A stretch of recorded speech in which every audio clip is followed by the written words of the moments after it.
Ah, so guys, sa video nito pag-usapan natin kung paano natalo ang Barangay Ginebra ng game number 2. Alam ko may mga nagko-comment, expected naman yan, sir.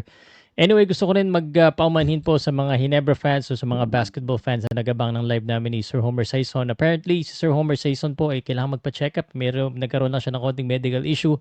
But hopefully, makabalik siya po agad at makapaggawa kami ng bagong episode ng Homer Says Season 2, no? 2026. Anyway, pag-usapan natin kung ano nangyari po sa laro ng Ginebra. Akala ko talaga makaka 2-0 ang Ginebra kasi ang ganda na naman ng first half pero ano nga ba nangyari?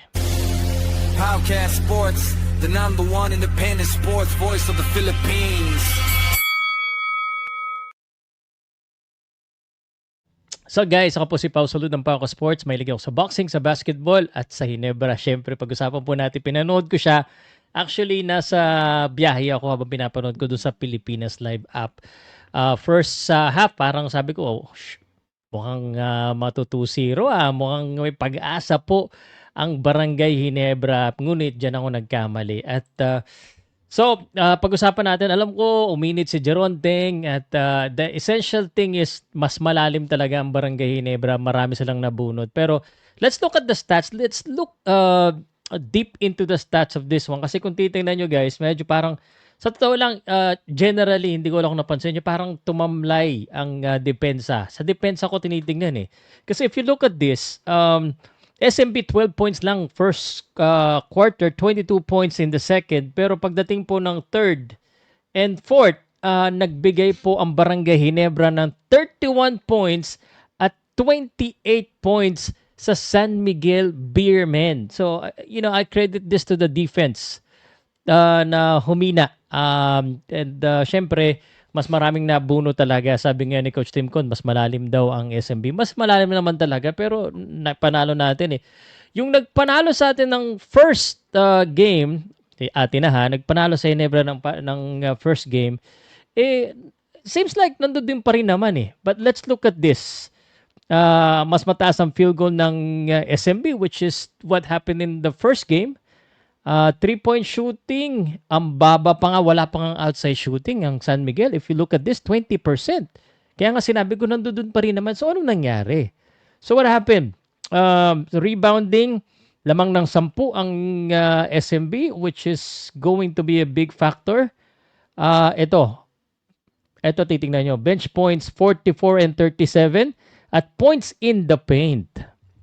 Akala natin nung una, yung mga shooters ng SMB ang babanat sa atin from the outside. Pero mukhang dinikdik sa loob ang Barangay Ginebra. 50 against 28. And if you look at the box score, guys, itong box score na to. By the way, nakalimutan ko na naman sabihin but nakasulat naman dyan, I'm sponsored by Arena Plus.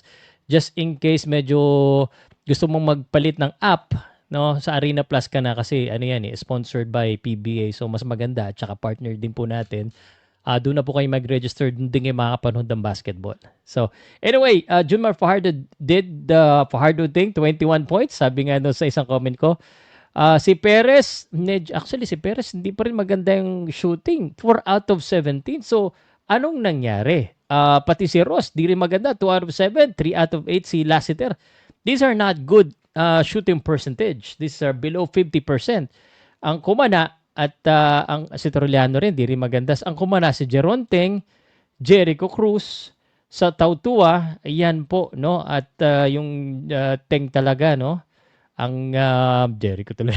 Si Teng, at talaga ang sa tingin kumana sa SMB sa para matalo eh. And if you look at this in 3-point shooting, although in-explain ko na kanina, okay pa rin naman yung 3-point shooting ni na Thompson eh.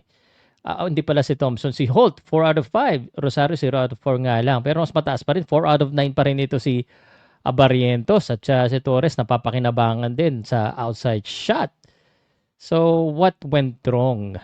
And ang mga sabi ng mga tao, kasi nga mas maraming, mas ilalim ang lineup ng SMB, which is, ganun naman talaga. I think what went wrong is that we given too much and our defense lacks. Hindi lang naman kasi si Junmar Fajardo, hindi natin pwedeng gawing excuse na mas malalaki kasi sila eh. Pero kasi ang gumagawa, sina Teng, 'di ba? Sina Cruz. So, I think that is the issue. So, yung nangyari kasi nung first game, medyo mas malaki yung lamang. So, I guess the best thing to do is kailangan tambakan na agad. Which baligtad talaga yung nangyayari kung napapansin nyo.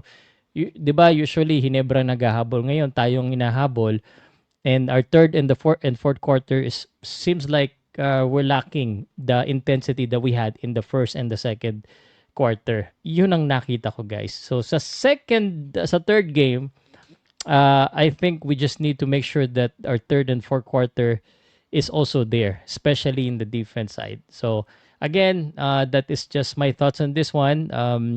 SMB pa rin ang lamang dito sa serie na ito, obviously, but I think yung kailangan natin ipanalo tong game number 3 kasi pag natalo tayo sa game number 3, medyo yung pressure talaga medyo mas bibigat.